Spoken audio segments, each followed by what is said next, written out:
AI, very simply put, it's got one simple function, and that is to multiply human capacity. Now that sounds really interesting and very fearful simultaneously. I think people are scared of what's to come.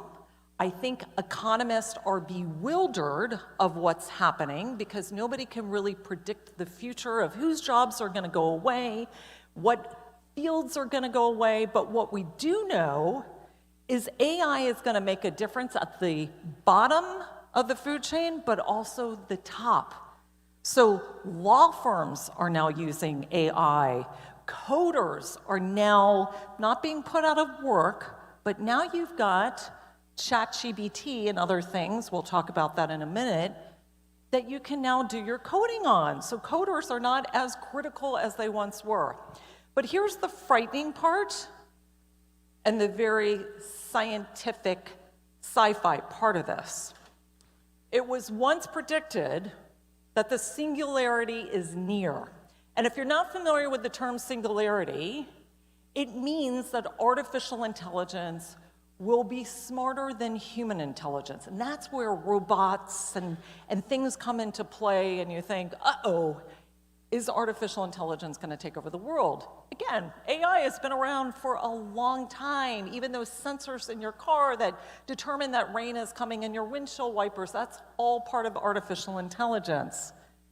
However, because of all this content, all this data that we've had access to over the last 20 years, all the information about our heart rates and the wearables that we've had, this data has all been collected. And now, computers are able to process faster and smarter. Now, let me tell you, let's talk about what this means for democracy or democratizing opportunity for people. There was a study done at the University of Pennsylvania where they took a group of individuals who were educated at the University of Pennsylvania and other individuals in their young 20s who never had the chance to go to college.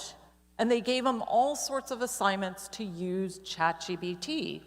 Now, you could have gone to University of Pennsylvania, been an English major, you're a brilliant writer. But now what ChatGPT does is it democratizes the opportunity for that individual that maybe didn't have the opportunity to go to school.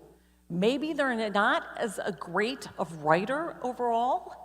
And so this is where things start to shift.